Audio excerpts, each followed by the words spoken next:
Film निर्देशक सतीश कौशिक की मौत के केस में नया मोड़। विकास मालू की पत्नी ने लगाया पति पर गंभीर आरोप। अगस्त 2022 में पैसे को लेकर सतीश कौशिक और विकास मालू के बीच हुए विवाद का हवाला दिया। विकास मालू की पत्नी के मुताबिक सतीश कौशिक ने 15 करोड़ रुपए विकास मालू को दिए थे और उसकी वापसी को लेकर दोनों के बीच विवाद भी हुआ था। बाद में उसके पति ने सतीश कौशिक का काम तमाम करने की बात कही थी। विकास मालू जो मेरे हस्बैंड है, उनको शायद पैसे रिटर्न करने का मन नहीं था, तो उन्होंने बोला कि मैं ये पैसे रिटर्न नहीं करूंगा। और मेरे को सतीश जी के बारे में कुछ उल्टी सीधी गंदी लैंग्वेज बोली गई कि वो ऐसे आदमी हैं और मैं तो इनको जो है ना रशियन लड़कियां बुला के ब्लू पिल्स दे के मैं इनका काम तमाम करूंगा। विकास मालू की पत्नी ने पहले अपने पति पर रेप का आरोप लगाकर केस दर्ज कराया था। नए आरोपों पर अब दिल्ली पुलिस ने विकास मालू की पत्नी का बयान दर्ज करके तफ्तीश शुरू करने की बात कही है। वहीं विकास मालू ने सफाई में कहा, मेरे नाम को गलत तरीके से पेश किया जा रहा है। दिल्ली में विकास मालू के फार्म हाउस में पार्टी के बाद बिगड़ी थी सतीश कौशिक की तबीयत। बाद में पुलिस ने फार्म हाउस से बरामद की थी कुछ दवाइयां। वहीं मुरादाबाद में मौलाना तौकीर रजा का बयान, हिंदू राष्ट्र की बात करने वालों पर चले देशद्रोह का मुकदमा। कहीं ऐसा ना हो कि मुस्लिम भी मांगने लगे मुस्लिम राष्ट्र। खालिस्तान की मांग करने वालों पर कार्रवाई की गई है, की जाती है। वो हिंदू राष्ट्र की मांग करने वालों पर कार्रवाई होनी चाहिए। देशद्रोह का मुकदमा चलाया जाना चाहिए। हमारे नौजवान कल खड़े हो जाए और जो वो ऐलान करें कि हमें मुस्लिम राष्ट्र चाहिए। वहीं अंबाला में खुला भारतीय जनता पार्टी का नया दफ्तर। सीएम मनोहर लाल खट्टर ने उद्घाटन किया। बीजेपी के भोपाल से सांसद प्रज्ञा ठाकुर का बयान, बोली राहुल कभी देशभक्त नहीं हो सकते।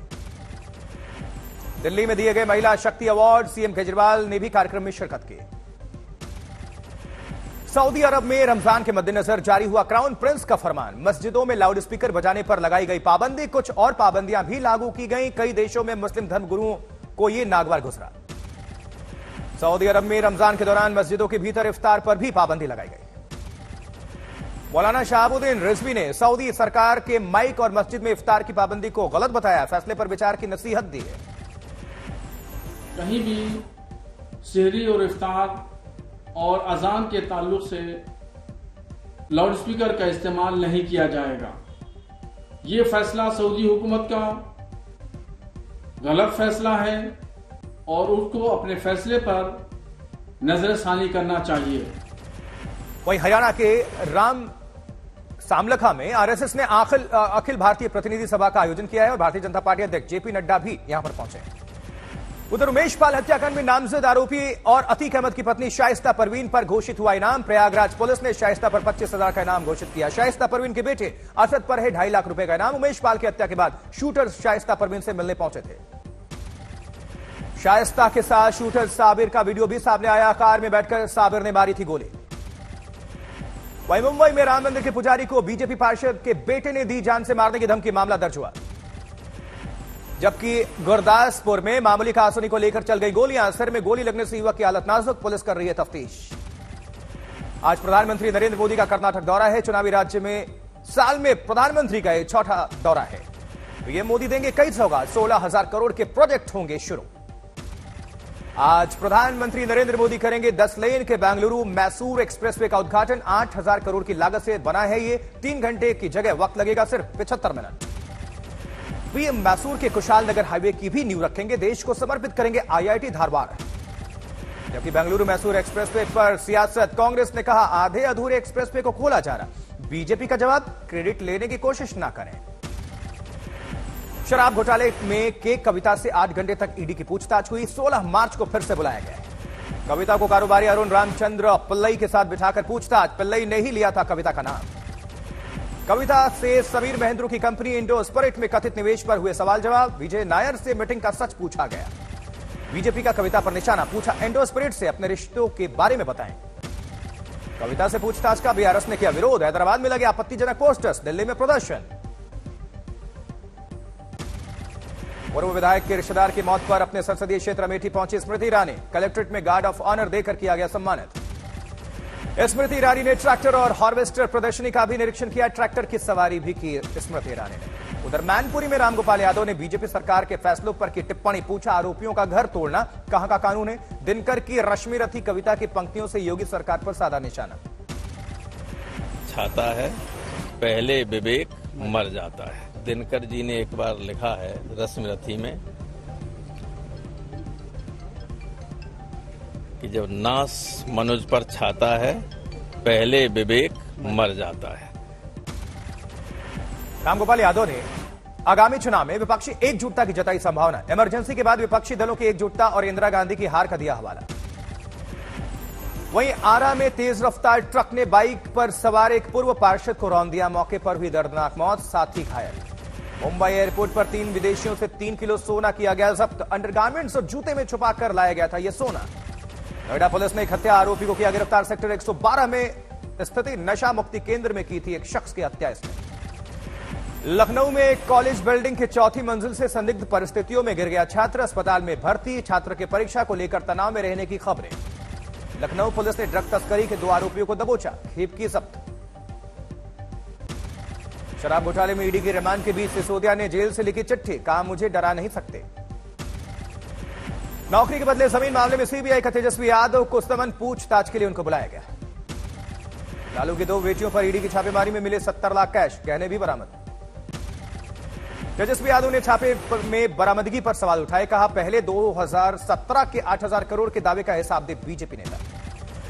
लालू परिवार के खिलाफ जांच एजेंसियों की कार्रवाई, बोले नीतीश कुमार। कहा 5 साल क्या कर रहे थे। जबकि राजस्थान में शहीदों के परिवारों की मांग पर महाभारत, सड़कों पर आरोपों के साथ उतरी भारतीय जनता पार्टी।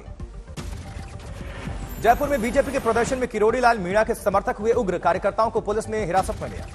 सीएम अशोक गहलोत से वीरांगनाओं के एक दूसरे गुट ने की मुलाकात। धरना दे रही वीरांगनाओं की मांग को बताया गलत। केंद्रीय मंत्री अनुराग ठाकुर का राजस्थान सरकार पर प्रहार, कांग्रेस को बताया सेना विरोधी। सचिन पायलट ने भी साधा सीएम गहलोत पर निशाना। कहा मुलाकात से समाधान ज्यादा जरूरी। राहुल गांधी के लंदन वाले बयान पर उपराष्ट्रपति धनखड़ ने फिर साधा निशाना। कहा लोकसभा में कभी बंद नहीं हुआ माइक, ऐसा इमरजेंसी में होता था। जम्मू में फारूक अब्दुल्ला ने बुलाई सर्वदलीय बैठक। कश्मीर में जल्द चुनाव की मांग। कांग्रेस महंगाई पर बीजेपी को घेरने की कर रही तैयारी। 13 मार्च को यूपी में आंदोलन। दिल्ली दौरे पर उत्तराखंड के मुख्यमंत्री पुष्कर सिंह धामी। एनएसए अजीत डोभाल से की मुलाकात। बारामती में केंद्रीय मंत्री नितिन गडकरी ने विमान से किया पालकी मार्ग का निरीक्षण। सांसद रंजीत सिंह, नाइक, निम्बालकर और अधिकारी रहे मौजूद। जबकि पटना में पूर्व केंद्रीय मंत्री नागमणि का विवादित बयान, जमीन बेचकर राइफल खरीदने की सलाह दी। अंबाला में गृह मंत्री अनिल विज का जनता दरबार लगा लगभग 1 महीने बाद, जिसमें फरियादियों की काफी भीड़ देखने को मिले। मनसा से आम आदमी पार्टी के नेताओं के रुपए लेने का वीडियो वायरल है। विरोधियों ने जमकर निशाना साधा है, सवाल उठाए। मंडी में जयराम ठाकुर का सुक्खू सरकार पर हमला। कहा राज्य में लोकप्रिय नहीं लोकप्रिय सरकार बनी है। मलेथा टिहरी गढ़वा के जंगलों में कई दिनों से आग का कहर जारी। बुझाने की सारी कोशिशें नाकाम है। जबकि फरीदाबाद में बैंक्वेट हॉल में लग गई भीषण आग, बड़ा हादसा टल गया। कई दमकल बुलाई गई, आग बुझाई गई। अमृतसर में श्री हरमिंदर साहिब पर लगे सोने की चमक होगी दोगुनी। यूके से आई संगत ने संभाला जिम्मा। ऋषिकेश में बिजली के पोल पर अचानक लगी आग, टल गया बड़ा हादसा। चमोली में भूस्खलन के चलते बद्रीनाथ राष्ट्रीय राजमार्ग हुआ बंद। आवाजाही में काफी परेशानी। भोगा में किसानों ने जबरन किया टोल प्लाजा बंद। 60 किलोमीटर में एक ही टोल प्लाजा खोलने की उठाई मांग। स्थानीय लोगों को टोल से छूट का भी मुद्दा उठाया। पाली के सबसे बड़े अस्पताल में मरीजों की उमड़ी भारी भीड़। सर्दी और खांसी के बढ़े मामले। अलीगढ़ में पेंट केमिकल गोदाम में अज्ञात कारणों से आग लगी, भारी नुकसान की खबर है। पटना के प्लास्टिक पाइप फैक्ट्री के गोदाम में भीषण आग की वजहों का फिलहाल खुलासा नहीं। इंदौर में पेड़ पर चढ़ गया सिरफिरा युवक। काफी मशक्कत के बाद पुलिस ने क्रेन की मदद से इसे नीचे उतारा। बागेश्वर के जंगल फिर धधक उठे। खबर मिलने पर भी देर से आई वन विभाग की टीम। मुंबई के 2 गोदामों भीषण आग, सारा सामान जलकर राख। इटावा में सेंचुरी क्षेत्र के गांव में तेंदुए की दहशत। किसानों और जानवरों पर कर रहा है लगातार हमले। भीलवाड़ा में नामी कंपनी के टैग लगे नकली कपड़ों की दुकानों पर बिक्री। पुलिस ने 3 शोरूम पर छापेमारी की, खुलासा किया। उत्तरकाशी में इस बार 4 धाम यात्रा में रिकॉर्ड यात्रियों के आने की संभावना है। व्यवस्था में जुट गया है प्रशासन। दिल्ली के जैतपुर इलाके में हार्डवेयर की दुकान में लग गई आग। एक वर्कर की जिंदा जलने से मौत हो गई। हापुड़ पुलिस लाइन में तैनात सिपाही ने खुद को गोली मार ली। परिवार ने कहा यह सुसाइड नहीं, साजिश है। मुजफ्फरनगर के लंगट सिंह कॉलेज पर आपत्तिजनक रील्स बनाना युवक को पड़ गया महंगा। कॉलेज प्रशासन ने पुलिस में दर्ज कराई शिकायत। धौलपुर में नेशनल लेवल का कुश्ती दंगल आयोजित। कई राज्यों के पहलवानों ने दिखाया अपना दम। हरिद्वार के बाराबाद में रबर फैक्ट्री में भीषण आग, दूर तक दिखा काला धुआं। मसूरी के जामुनवाला के जंगलों में देर शाम भीषण आग, खबर मिलने के बाद भी कई घंटे बाद पहुंची टीम। जबकि कूनो नेशनल पार्क से खुशखबरी, पहले चरण में एक नर और एक मादा नामीबियाई चीते ने कूनो के बड़े बाड़े से आजाद होकर खुले जंगल में दौड़ लगाई। अहमदाबाद टेस्ट मैच के बीच टीम इंडिया को लगा झटका, श्रेयस अय्यर को लगी चोट, मैच के दौरान पीठ में दर्द की शिकायत। मैच के तीसरे दिन श्रेयस अय्यर ने पीठ के निचले हिस्से में दर्द की शिकायत की, आज की जा रही है मेडिकल जांच।